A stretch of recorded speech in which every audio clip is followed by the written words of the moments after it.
오직 시온이 이르기를 여호와께서 나를 버리시며 주께서 나를 잊으셨다 하였거니와 여인이 어찌 그 젖먹는 자식을 잊으시며 자기 태에서 난 아이를 긍휼히 여기지 않겠느냐. 그들은 혹시 믿을지라도 나는 너를 잊지 아니하리라.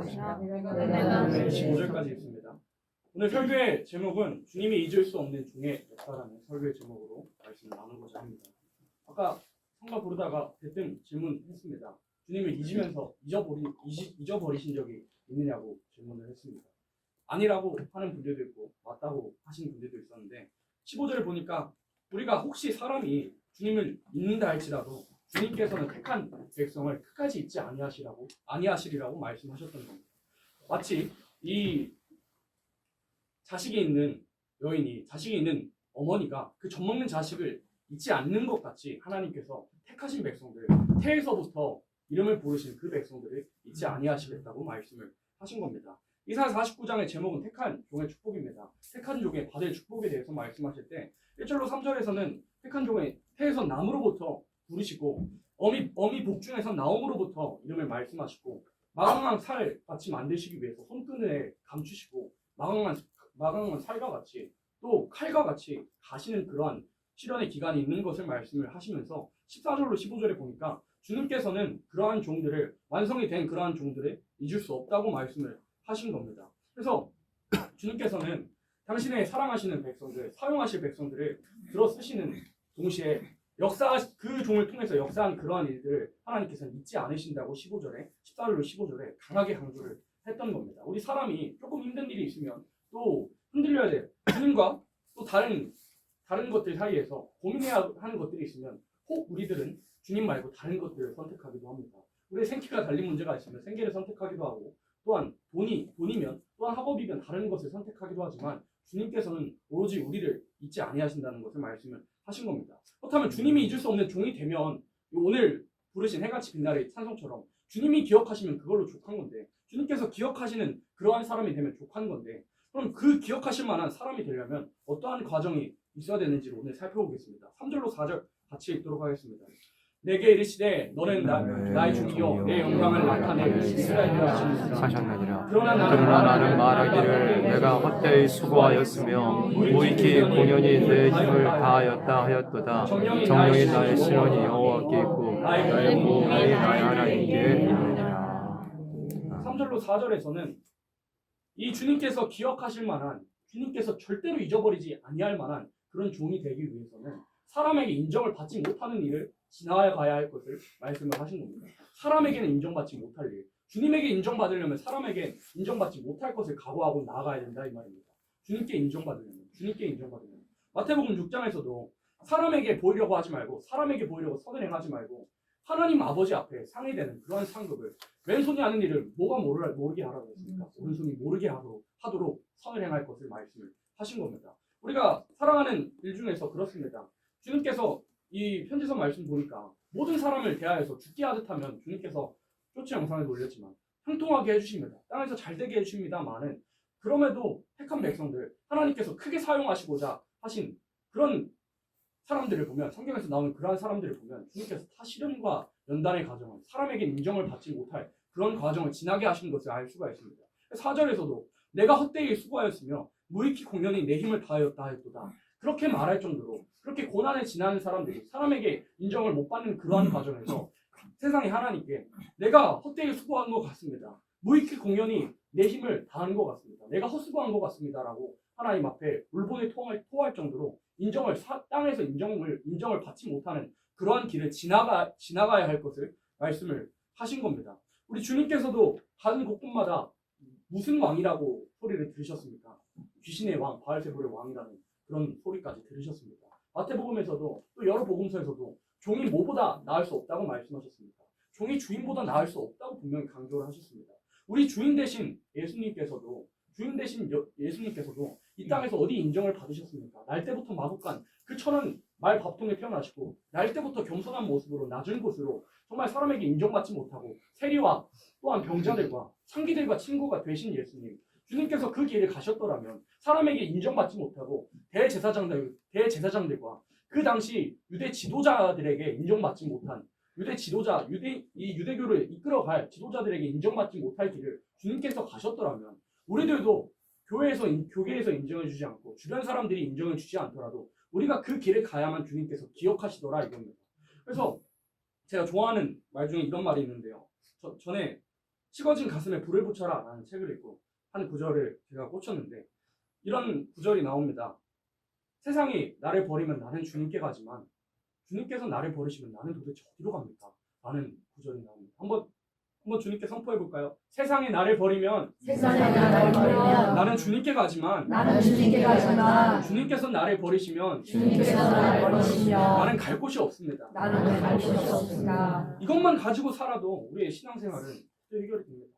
세상이 나를 버리면 나는 주님께로 피하면 되지만 주님께서는 나를 잊어버리시고 나를 버린 것처럼 해버리시면 우리는 도대체 어디로 갑니까? 그래서 바울이 이렇게 말했잖아요. 우리가 내세의 소망이 없다면 이 세상 사람들 중 가장 불쌍한 자라고 그렇게 저수를 했습니다.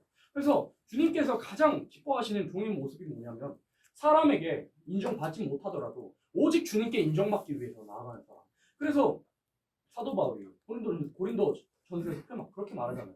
우리가 무명한 자 같으나 뭐라 그랬습니까? 유명한 자라고 그랬습니다. 아무것도 없는 자 같으나 모든 것을 가졌다고 그랬습니다. 우리가 아무것도 가진 것이 없는 것 같아도 사람에게 인정받지 못하는 것 같더라도 또 세상의 기준과 또 세상의 성공의 기준에 부합하지 않는 것 같아도 바울 사도가 말한 것처럼 우리가 아무것도 없는 자 같으나 모든 것을 가졌습니다. 무명한 자 같으나 주님께서 알아주시면 유명한 자라는 겁니다. 그래서 우리가 오늘 설교의 말씀 사실 결론부터 말하면 우리가 주님께서 기억하시는 종이 되기 위해서 세상에서는 무명하기를 원합니다. 이름 없이 빚도 없이 살아가는 우리 그리스도인의 모습이 되기를 원합니다. 오늘 오전 설교에서도 강조를 하셨지만 기독교인에 있어서 나라는 것이 없어야 됩니다. 인정받지 못하는 삶 살려면 나라는 것이 죽어져야 됩니다. 예수님께서 우리를 세상에서 빛과 뭐라 그랬습니까? 빛과 소금이라 그랬습니다. 소금을 이 주부 여러분들은 아시겠지만 소금이 맛을 내려면 소금의 그 분자가 아예 없어져야 됩니다. 음식에서 맛을 내려면 국에 들어가서 맛을 내려면 소금이 없어져야 됩니다. 예수님께서 말씀하신 그 빛과 소금의 참뜻 우리가 완전히 없어져야 되는 겁니다.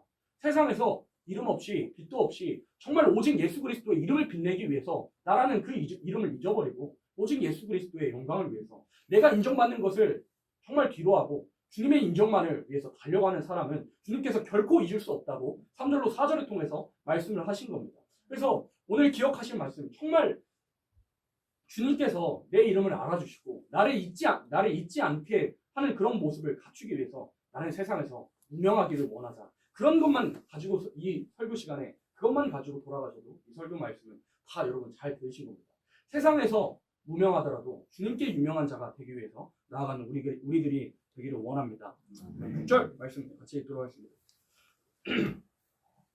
그가 가라사대 네가 나의 종이 되어 야곱의 지파들을 일으키며 이스라엘 중에 보존된 자를 돌아오게 할 것은 오히려 경한 일이라. 내가 또 너로 이방의 빛을 삼아 나의 구원을 베풀어서 땅끝까지 이르게 하리라. 아멘. 6절에선 남을 구원하기 위해서 노력하는 일을 주님께서는 가장 인정하시는 겁니다.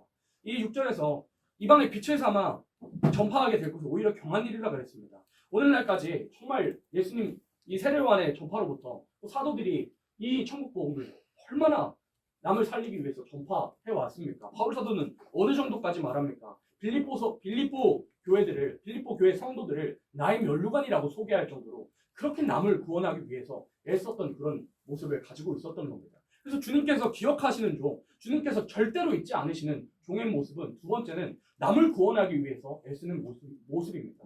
에베소 연말성에서도 봤지만 에베소 교회에게 유일하게 한 가지 하신 책망이 뭐였습니까? 처음 사랑을 버렸는데 우리가 처음 사랑 회복치 않으면요 남 살리기 위해서 애쓰는 그런 사랑 회복치 않으면 주님께서 버려버리시고 잊어버리시는 겁니다. 그래서 주님께서 잊지 않으시는 종의 모습은 처음 사랑이 끊쳐지지 않고 남 살리기 위해서 늘 눈에서 레이저가 나가고 내가 어느 사람을 마주치고 어느 사람들이 지나가도 아, 저 사람은 내가 살려야 할 사람이라고 인식하고 남을 살리기 위해서 애쓰는 그런 사람을 주님께서는 잊지 않으신다는 것입니다. 그래서 주님께서 십자가를 왜 지셨습니까? 우리 살리기 위해서 우리가 십자가를 왜 져야 됩니까? 날마다 자기 십자가를 지고 따르고 우리가 또 십자가를 지고 따라가야 될 것은 남을 살리기 위해서입니다.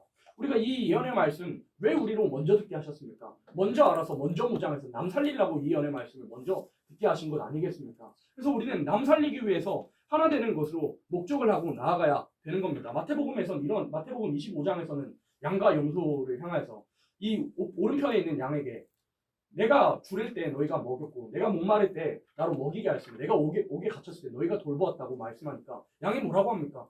저희들은 그런 적이 없는데요? 라고 하니까 이 왕이 뭐라고 합니까?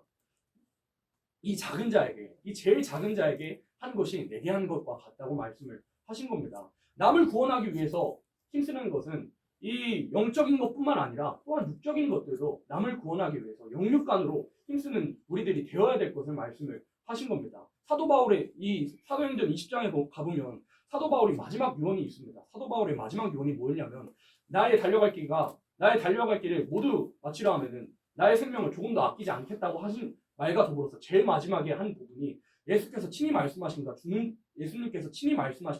주는 것이 받는 것보다 귀하다는 것을 복되다는 것을 너희가 기억해라 하고 끌어안고 울고 사도 바울을 이 전송했다는 것을 우리가 알 수 있습니다. 양선의 사명을 가지고 교회들에게 양선의 사명을 넘겨준 겁니다. 그래서 야고보서 말씀은 이런 말씀이 또 나옵니다. 우리가 영육간에 정말 남 살리기에 힘써야 될 것이 야고보서 말씀에 참 재밌는 말씀이 나옵니다. 예를 들어 우리 앞에 계시는 윤권사님이 지나가다가 노숙자 한 분이 좀 먹지 못하던 분이 이 윤권사님한테 와가지고 제가 너무나도 배고픕니다 하는데 윤권사님 거기다 대고 저기 학선식당이 육개장 맛집입니다. 저기 한번 가보세요라고 하면 우리의 믿음이 헛것이 되는 거라고 설명하고 있습니다. 또 예를 들어서 앞에 계시는 김권사님한테 어떤 옷이 없는 분이 이 한겨울에 옷이 없는 분이 와가지고 제가 옷이 없는데요 라고 말하는데 저기 저쪽으로 가시면 백화점에 좋은 옷들이 많습니다 라고 말하면 우리의 믿음이 헛것이라고 야고보서 2장에서는 설명하고 있습니다. 우리의 믿음이 도대체 무엇이냐고 행함이 없는 믿음은 그 자체가 죽은 것이라고 야고보서 2장에서는 말씀하고 있습니다. 또 히브리서 말씀에 어떤 말씀이 나와요? 나눠주기를 좋아하는 제사를 하나님께서 받아주신다고 말씀하십니다. 우리의 제사의 중요성에 대해서 우리가 배웠는데 우리가 제사로 나오기까지 나눠주기를 좋아하는 일이 없으면 그 제사는 상달이 안 되는 겁니다.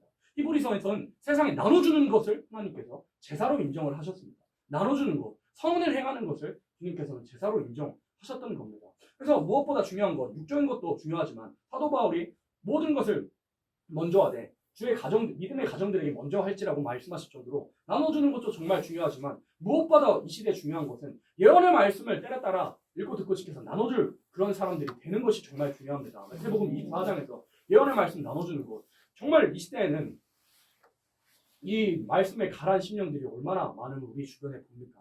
이 생수의 말씀이 솟구쳐 나오지 못함으로 인해서 정말 말씀에 가라고 참된 예배 드리기를 가라는 그런 생명들에게 우리가 예언의 말씀을 정말 예배 시간을 통해서 잘 듣고 배워가지고 베드로 사도가 소망의 말씀을 항상 준비하라고 말씀하신 대로 그 소망의 말씀으로 남 살리기 힘쓰는 교회들이 되어야 되는 겁니다. 또 남 살리기 위해서 그냥 우리가 말하면 딱 되나요? 우리 이 남 살려야 할 도구가 온전히 되어야만 남이 살려지는 것, 하나님께서 우리를 통하여서 살려주신다는 것을 알 수가 있습니다. 그래서 두 번째 대지 남 살리기 위해서 힘쓰는 사람을 주님께서 결코 잊지 않으시는 겁니다. 결코 잊지 않으시는 겁니다. 육적으로 정말 가란 생명이 있다면, 필요한 육적으로 내 도움이 필요한 생명이 있다면 정말 아낌없이 야고보서 말씀에서 말씀하신 대로 정말 행함이 있는 믿음으로 나눠주기를 좋아하는 제사, 또 우리가 이 가진 것이 없어도 우리의 입으로 또 성령님께서 도와주심으로 말미암아서 나눠줄 수 있는 것, 이 전도하는 것, 때를 얻든지 못 얻든지 전도에 힘쓰고 말씀 전파에 힘쓰는 것, 특별히 이 시대 예언의 말씀으로 교회들을 깨우치기 힘쓰고 무지한 자들을 밝혀주기를 힘쓰는 그러한 사명을 감당하는 종들은 주님께서 결코 잊지 않으신다고 6절에서는 말씀을 하신 겁니다. 그래서 6절에서 말씀하신 대로 정말 남 구원하기 힘쓰는 그러한 교단과 교회와 단체와 가정과 개인이 되기를 간절히 소망합니다. 7절 같이 들어가겠습니다. 이스라엘의 구속자, 이스라엘의 거룩하신 여호와께서 사람에게 그것을 당하는 자, 백성에게 미움을 받는 자, 바른들에게 종이된 자, 이르시되 너를 보고 너라는 일어서며 방백들이 경배하리니 이는 너로 택함과 신실한 자 여호와 이스라엘의 거룩한 자를 인하리라. 7절에 뭐라고 되어 있습니까? 여호와께서 사람에게 멸시를 당하는 자, 백성에게 미움을 받는 자를 하나님께서 들어 쓰시겠다고 말씀을 하고 있습니다. 세 번째 대지는 주님을 인하여 멸시와 미움을 받는 그러한 종들을 결코 잊지 않으시겠다고 약속을 하신 겁니다. 주님을 위해서 다른 내가 잘못함으로 인해서 멸시와 미움을 받으면 우리 죄 때문에 그런 거니까 당연한 것이고, 베드로서 말씀을 보면 주를 위해서 참고 정말 작은 일에도 주를 위해서 참으면 주 안에서 정말 아름답고 복이 된다고 말씀하셨잖아요. 다윗 왕국을 예표적으로 다윗 왕국을 이뤘던 사람들의 모습 또한 어땠습니까? 세상에 사람들이 보기에는 보잘것없는 사람들이 모여가지고 다윗 왕국을 건설했다는 것을, 다윗 왕국 건설에 도움을 주었다는 것을 알 수가 있습니다. 전원자 병든자들이 모여가지고 다윗 왕국 건설에 힘썼다면, 알파적인 역사에서도 그리했다면, 오메가적인 정말 주님께서 다시 오셔가지고 이루실 다윗의 왕국을 이룰 자들의 모습도 세상에서는 멸시와 미움을 받는 자, 주님만을 위해서, 오직 예수님의 이름만을 위해서 멸시와 미움을 받는 자들이 주님께서는 결코 잊으실 수 없다는 겁니다. 세상에서도 이 왕을 위해서, 왕을 위해서 그렇게 자기의 모든 생명까지 바치는 사람들을 향해서 충신이라고 하거니와, 주님 보시기에 주님 가신 그 길 정말 자욱자욱 계시록 말씀에서 말씀하신 것처럼 내 생명까지라도 바쳐가지고 주님이 어디로 인도하든지 따라가는 그러한 신부의 인격을 이룬 자들을 주님께서 결코 잊으실 수 없다고 말씀하시고 있는 겁니다. 그래서 사도행전 24장에 보면 바울도 이단 소리 들었습니다. 이 복음이 전파될 때 예수님도 물론 이 바알세불의 왕이다, 귀신의 왕이라는 소리도 들었지만 사도 바울도 이단 소리 들으면서 복음 전파했습니다. 또 요한복음 15장 19절로 20절 한번 찾아볼까요? 요한복음 15장 19절로 20절 찾아서 읽도록 하겠습니다.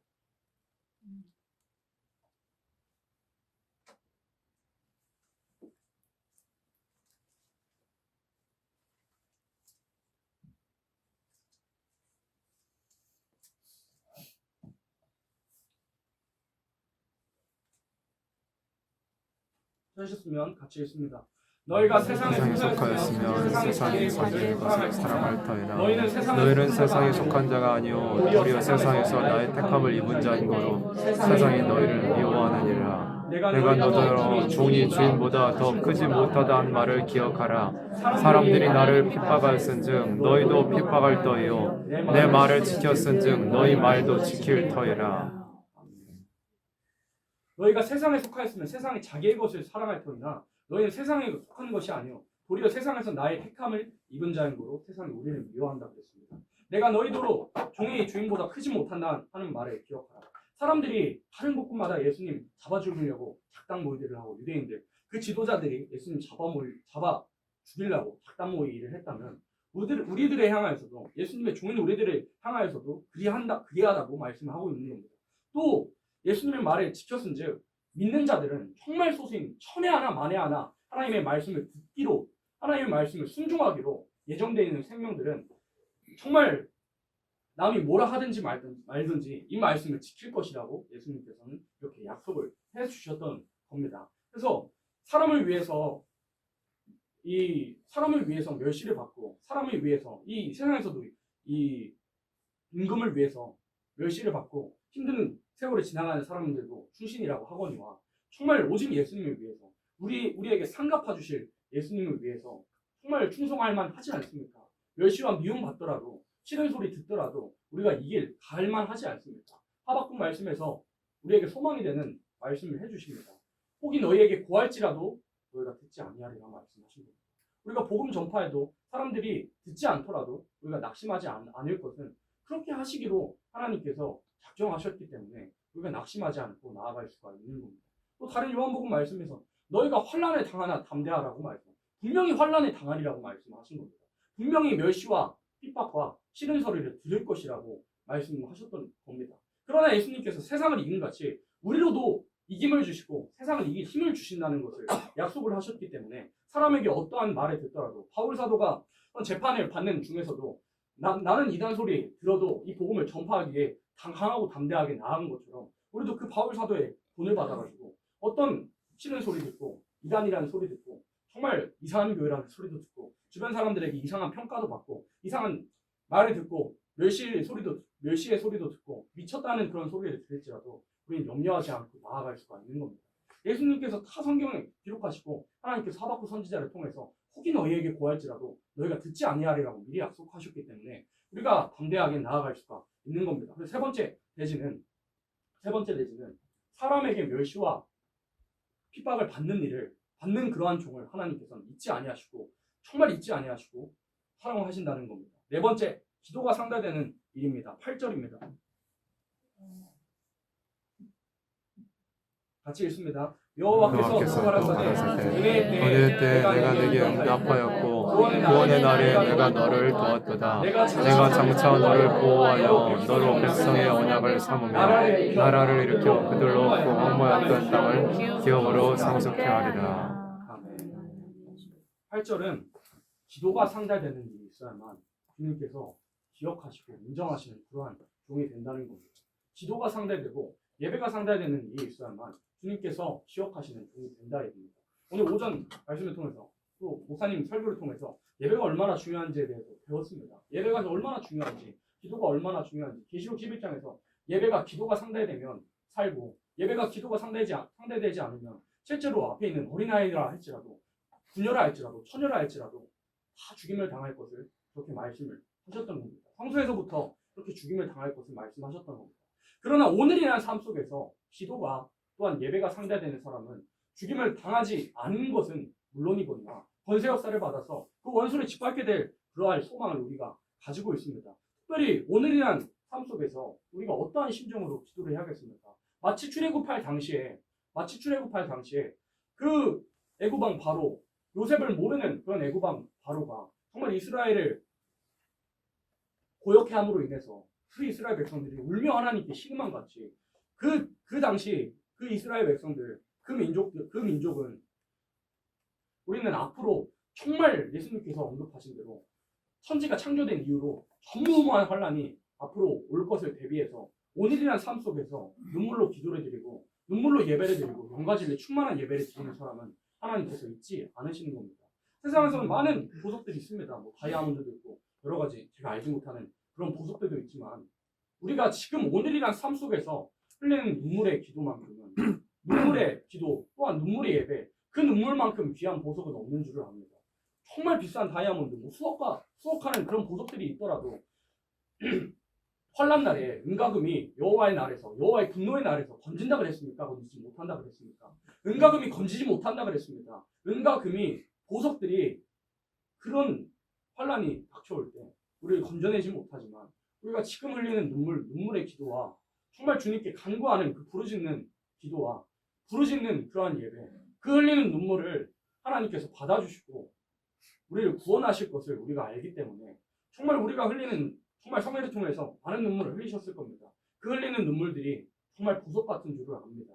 흘리는 눈물들 정말 마치 세상 사람들이 이 세상 살아가면서 보험 되듯이 우리가 정말 하나님께 상달되는 예배와 기도 또 찬양을 하나님께 올려드리면 하나님께서 그 심판을 시작하시는 때 남들이 다 울고 불고하는 그러한 날에 여호와의 날이 남들에게는 어둠이 되는 아모스 선지자를 통해서 하신 말씀대로 여호와의 날이 어둠이 되는 날에 우리에게 빛이 되게 하시는 그러한 역사를 바라보기 위해서는 오늘이라는 삶 속에서 예배로 기도로 준비되는 삶을 살아야만이 주님께서 잊지 않으시는 그러한 종이 된다는 것을 알 수가 있는 겁니다. 시편 91편에서 천만인이 내 곁에서 쓰러진다 해도 우리의 육체가 살 것을 보장시켜 주신다고 약속을 했습니다.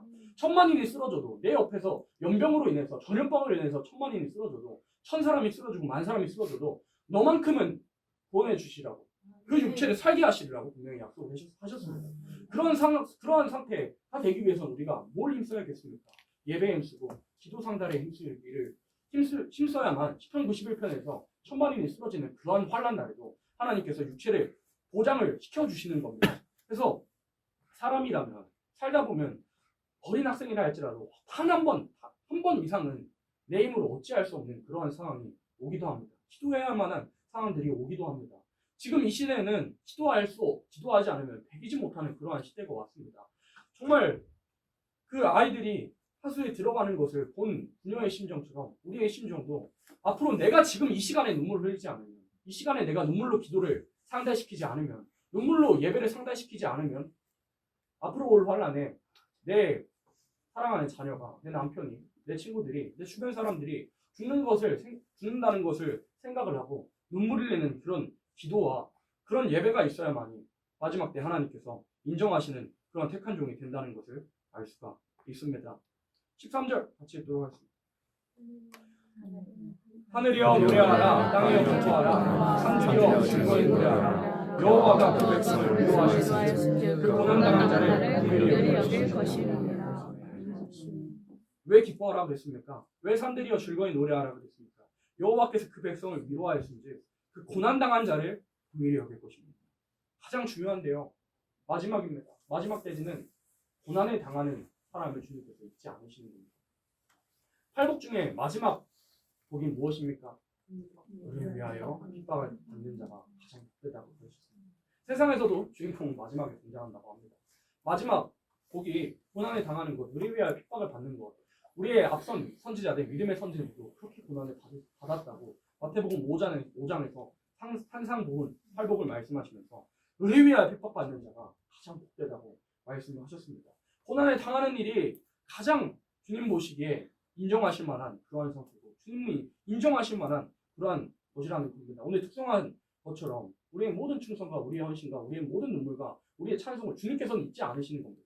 정말 주님의 영광만을 위해서 이 복음의 부흥만을 위해서 고난받기를 힘쓰는 사람, 또 고난을 억지로 시몬처럼 십자가에 졌던 시몬처럼 억지로 받는 사람이 있고, 사도 바울은 어떻게 받았습니까? 그리스도의 남은 고난을 육체에 새긴다 그랬습니다. 원하는 마음으로, 차원하는 마음으로, 고난에 차원하는 마음으로 받는 사람이 있습니다.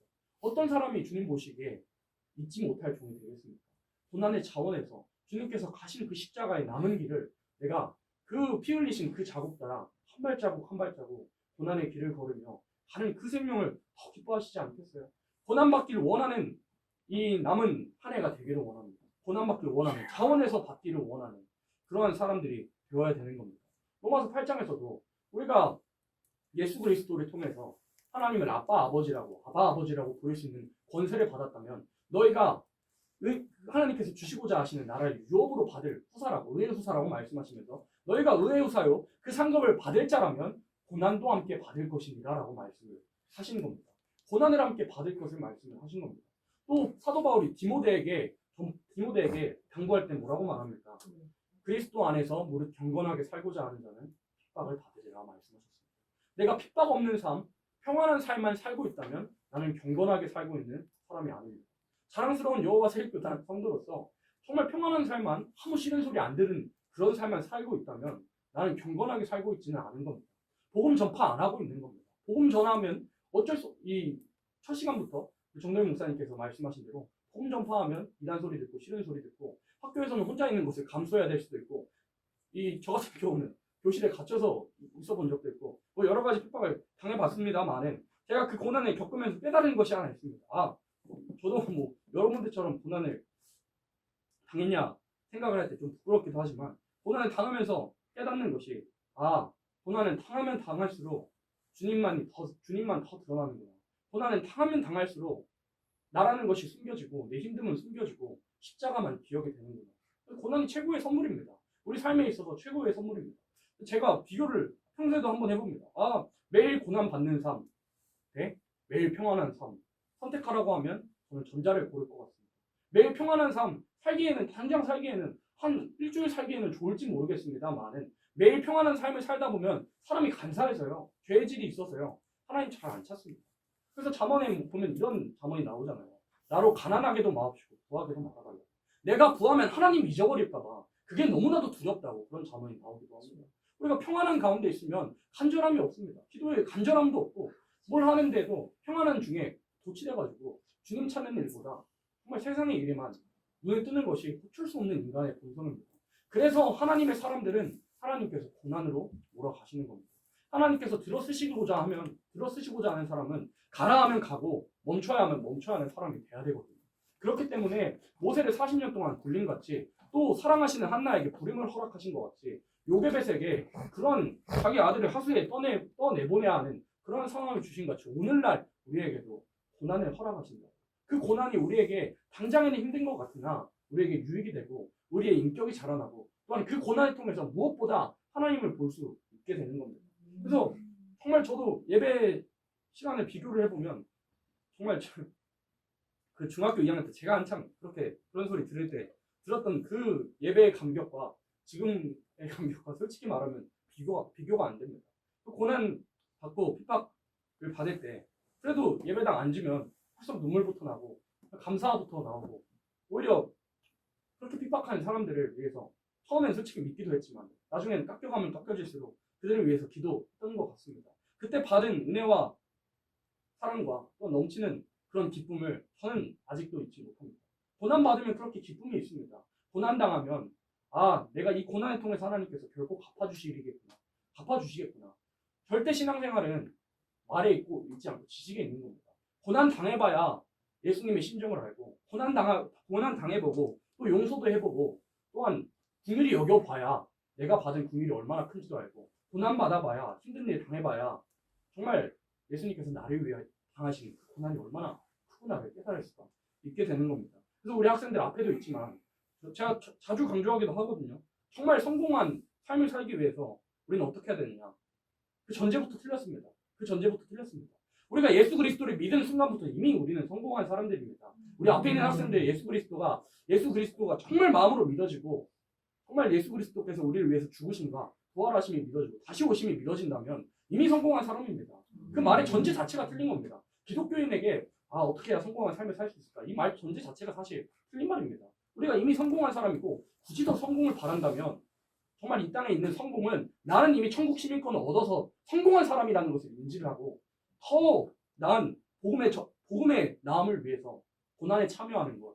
그게 우리 청년들이 또 앞에 있는 청년들이 살아야 할 삶, 고난받는 삶, 그런 삶을 우리는 살아가야 됩니다. 제가 주일학교 때부터 한 초등학교 저학년 때부터 이 어린이 예배 설교 때 목사님께서 늘 하시던 말씀이 있는데요. 감옥 갈 준비가 됐냐고 늘 물어보시고 초등학교 저학년 때부터 감옥 갈 준비가 되었느냐고 우리 아이들에게 물어봤습니다. 5살 되는 6살 되는 7살 되는 아이들에게도 감옥 갈 준비가 되었느냐고 보험 때문에 감옥 갈 준비가 되었느냐고 늘 물어보셨던 기억이 아직까지도 납니다. 어릴 때부터 그렇게 학습이 되어야 됩니다. 정말 저는 그걸 아직도 잊지 못하는 것 같습니다. 감옥 갈 준비가 되었느냐고 보험 때문에 감옥을 들어갈 준비가 되었느냐고 이 지한이 루한이 어릴 때부터 선행학습이 되어야 됩니다. 주를 위해서 나는 고난을 받겠다. 주를 위해서 나는 내려놓겠다. 당장에 눈에 보이는 성공과 안락을 나는 내려놓고 복음의 전파와 복음의 성공을 위해서 나는 힘든 길을 걸어가겠다. 나는 영원한 삶을 위해서 달려가겠다. 그게 바울의 고백이거든요. 표대를 향하여 달려가기 위해서 모든 것을 해로 여겨버린다고 그랬어요. 그 외에 복음의 성공을 위해서 하지 않는 모든 것들, 배를 신으로 여기고 아름답지 않을 멸망할 것들을 영광스러운 일을 생각하는 것을 적그리스도라고 말씀을 했던 겁니다. 그래서 우리 학생들도 그렇고 우리 모두가 가져야 할 성공의 삶이 무엇인가? 우리는 이미 성공한 사람들이고 천국 시민권 얻어서 영원한 생명을 허락받으신 정말 천하보다 귀한 생명들이고 성공한 생명이지만 더욱더 성공한 삶은 그리스도를 위해서 고난받는 삶. 정말 어려서부터 그런 것들이 선행학습이 되어야 됩니다.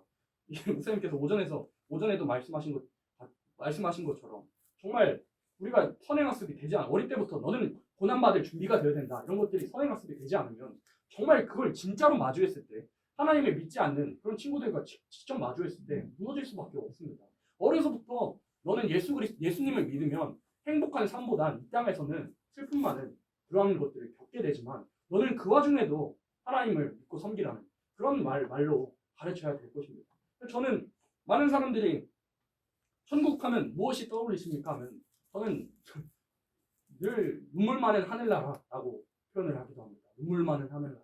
정말 이 땅에서는 눈물 흘릴 일도 많고 슬플 일도 많고 예수 그리스도를 위해서 슬플 일도 많지만 정말 그 끝에 계시록에서 말씀하신 대로 우리의 눈에서 나는 모든 눈물을 닦아주실 그 아름다운 나라를 소망하는 사람들이라면 이 다섯 번째 대지 고난을 받기 위해서 힘쓰는 사람이 되어야 됩니다.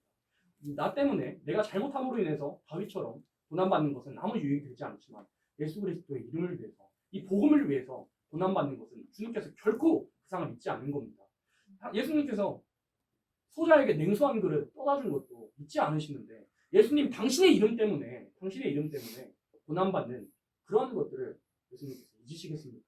예수님께서 우리가 살아가는 모든 날들 중에서 주님 때문에 손해보고 꼭 뭐 이단이라고 핍박받는 것뿐만 아니라 내가 복음을 위해서 또 예배로 나오기 위해서 더 버는 것을 포기하고 또 학업을 조금 내려놓고 예배의 삶을 살기 위해서 내려놓는 것 또한 주님께서는 다 아시는 겁니다. 그 상급 또한 주님께서 다 기억하고 계시는 겁니다. 다섯 번째 대지 하나님께서는 절대로 우리 사람들의 고난받는 것을 잊지 않으신다고 시편에서 말씀하셨잖아요. 주께서 우리의 유리함을 계수하시며 우리의 눈물을 주의 유리병에 담으셨다고 말씀하십니다. 주님께서는 다 우리의 눈물과 우리의 힘듦과 우리의 유리함을 다 개소하고 계시는 겁니다. 사도행전 7장 51절로 53절 같이 들어가겠습니다. 사도행전 7장 51절로 53절입니다.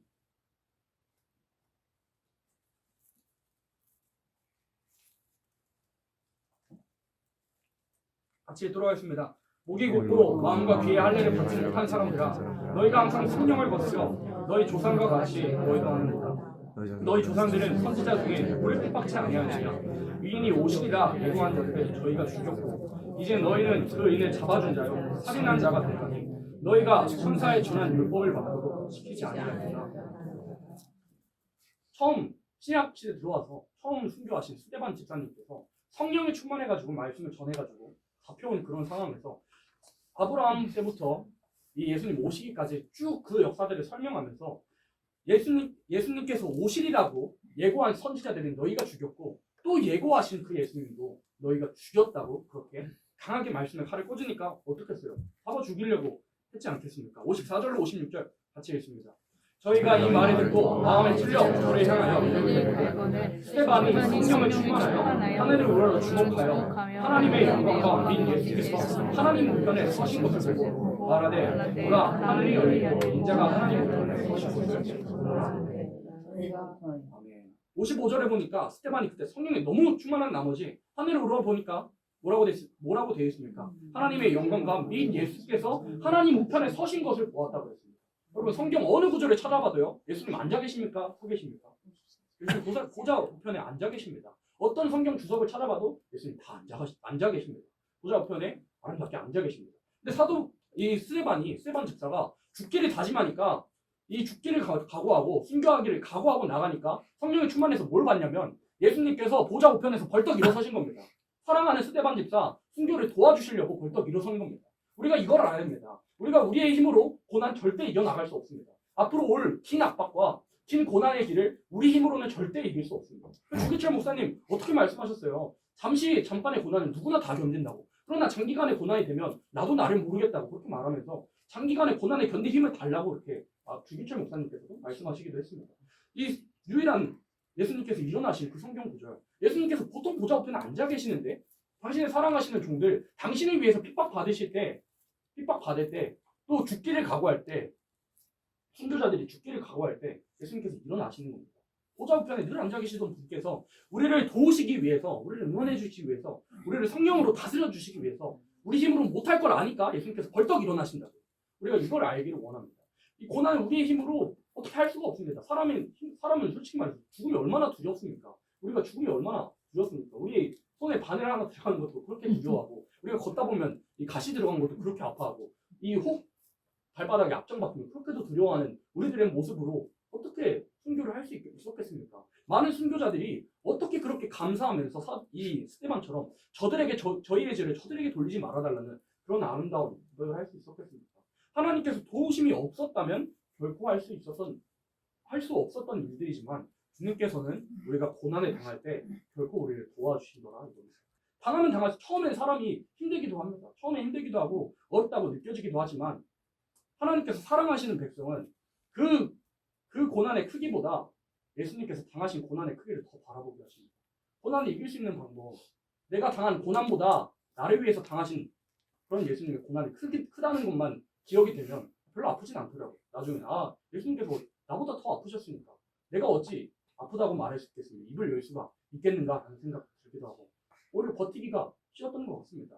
우리가 방금 읽은 사도행전 7장의 말씀도 같습니다. 스데반도 두려운 생각이 들었다는 그런 저술하는 것은 없어서 우리가 알 수는 없지만 여호수아도 그랬고 여호수아도 모세가 죽고 나서 이 이스라엘 백성들 이끌어야 할 때 얼마나 이 여호수아의 상황이 정말 불안정했으면 하나님께서 강하고 담대하라고 3번이나 말씀하셨습니다.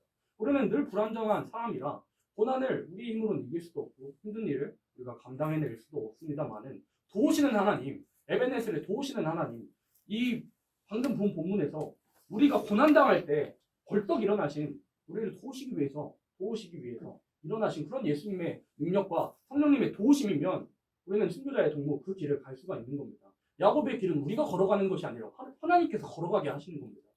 하나님께서 택하신 생명이라면 또 이 왕권의 축복을 받기로 예정이 되어 있고 계시록에서 말씀하신 대로 어린 양이 어디로 인도하든지 따라가는 그 길을 가게 하시는 생명이라면 고난에 당할 때 우리의 신앙은 더 빛이 나고 고난에 당할 때 오히려 사도 이 스데반처럼 정말 얼굴에 빛이 나고 아름다운 그런 우리의 인격들이 빚어갈 뿐 아니라 우리의 힘으로는 할 수 없는 그것을 하나님께서 하게 하신다는 것을 우리가 알 수가 있는 겁니다. 그래서 주님께서는 잊을 수 없는 종들을 통해서 새 시대를 이루는 겁니다. 주님께서 기억하시면 우리가 그 왕권의 축복 받는 거고 주님께서 기억하시지 않으면 주님께서 기억하실 수 없는 그런 기억할 만한 조건이 갖춰지지 않으면 우리는 그 축복, 왕권의 축복을 못 받는 겁니다.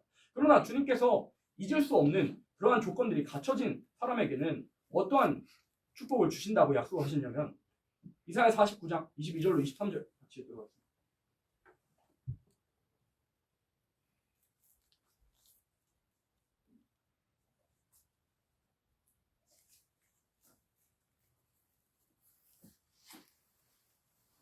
같이 읽습니다. 나 주 여호와가 이르노라 내가 열방을 향하여 나의 손을 들고 민족들을 향하여 나의 기업을 세울 것이라. 그들이 내 아내들을 품에 안고 내 딸들을 어깨에 메고 올 것이며 여랑은 내 양모가 되며 왕비들은 내 유모가 될 것이며 그들이 얼굴에 땅을 대고 내게 절하고 내 발에 스크를 앓을 것이니 네가 나를 여호와인 줄 아리라. 나를 바라는 자는 수치를 당하지 아니하리라. 우리가 고난이 고난으로만 끝나면 누가 그 고난의 길을 가겠습니까? 그러나 하나님께서 그 고난의 길 끝에는 그 고난의 길과 정말 감당치 못할 시련과 하나님께서 우리에게 요구하시는 그 고난 중에서 하나님의 앙망하는 그 끝에는 하나님께서 예비하신 상급이 기다리고 있다는 것을 우리는 알아야 됩니다. 바울이 그랬죠. 우리의 믿음이라는 것은 주님을 기쁘시게 함과 더불어서 상 주실 것을 믿고 나가는 것이 우리의 믿음이라고 했습니다. 상 주실 것을 믿고 나가는 것. 22절에서 내가 열방을 향하여 나의 손을 들고 민족들을 향하여 나의 기호를 세울 것이다. 그들이 내 아들들을 품에 안고 내 딸들을 어깨에 메고 올 것이며 열왕은 내 양보가 되고 왕비들은 내 유모가 될 것이며 그들이 얼굴이 땅에 대고 내게 절하고 내 발에 티끌을 핥을 것이니 네가 나를 여호와인 줄 알리라. 나를 바라는 자는 수치를 당하지 아니하리라. 정말 이렇게 하나님께서 축복해 주시기 전까지 정말 제일 낮고 낮은 모습, 지렁이 같은 모습으로 고난에 당하며 외시를 당하며 인정받지 못한 삶을 산 끝의 결과가 어떻게 됐냐면 세상 사람들이 그 하나님께서 인정하시는 종을 통해서 하나님께서 살아계시는 것을 알게 해주신다고 그렇게 약속을 하신 겁니다. 축복받는 것을 통해서 하나님께서 정말 제일 존귀케 여김으로 말미암아서 사람들로 하나님께서 살아계신다는 것을 저렇게 내가 핍박하고 이 힘들게 했던 사람이 이제는 하나님께 복을 받네. 하나님께서 정말 그들이 말하던 하나님께서 진짜 살아계신 하나님이시라는 것을 그 인정받는 종들을 통해서 알게 하신다는 것이 우리가 바라고 소망하는 그러한 축복입니다. 그래서 이사야 49장 제목이 무엇입니까? 택한 종의 축복입니다. 택한 종의 축복 받는 그러한 과정이 어떻게 되는가 하면은 정말 사람으로서는 힘든 일이 오면 잊어버리기도 하고 하나님을 잊어버리기도 하고 어려운 일, 생계에 부딪히는 일이 오면 하나님을 혹 잊어버리기도 하지만 하나님께서는 정말 주님께서 기억하시리 만큼 고난의 세월과 정말 남을 살리기 위해서 가는 세월과 멸시를 받는 세월과 남에게 인정받지 못한 그러한 세월을 지난 사람들에게는 하나님께서는 결코 잊지 아니하시고 아름다운 새 땅의 축복으로 주신과 더불어서 정말 전삼년만 사용하실 때도 정말 권세 있게 위험 있게 사용하신다는 것을 이사야 49장을 통해서 말씀을 하신 겁니다. 그래서 우리가 이러한 축복을 모두 받기 위해서 나와왔습니다. 그래서 오늘 아까 처음부터 설명한 것처럼 우리가 주님 앞에서 유명하기를 원한다면 사람마다 주님 앞에 유명하기를 원한다면 예수님 앞에 유명하기를 원한다면 우리의 삶 속에선 우리의 이 세상을 살아가면서는 무명해지기를 원해야 되는 겁니다. 이름 없이 빛도 없이 어떠한 소리 듣고 어떠한 고난에 들어도 정말 주님께 유명해지기 위해서 사도 바울의 고백처럼 아무것도 없는 자가 되어도 또 사람 가운데서 무명한 소리를 들어도 사람들 가운데서 속이는 자라는 소리를 들어도 주님께서 인정하시면 족하다는 그 믿음 하나 가지고 주님께서 인정하시고 기억하시면 나는 된다는 나는 족하다는 그런 심정으로 나아가는 생명들은 아름다운 새 땅의 축복을 하나님께서 주신다는 것을 오늘 알고 주님께서 인정하시리 만큼 그 고난의 길을 걸어가는 우리들이 되어야겠습니다. 아멘.